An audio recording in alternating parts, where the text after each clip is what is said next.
Nå fant jeg en liten krabbat her da, som ikke virket sånn helt i form.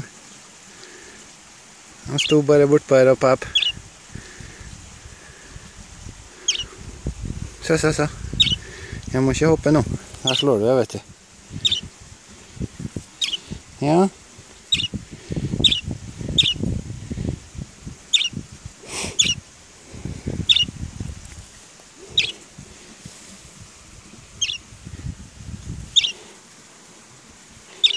Jeg er ikke helt i slaget, stakkar. Hei. Stakkar.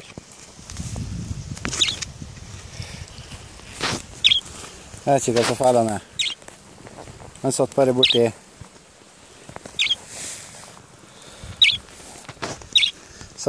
sivet borti her og var ikke helt i form.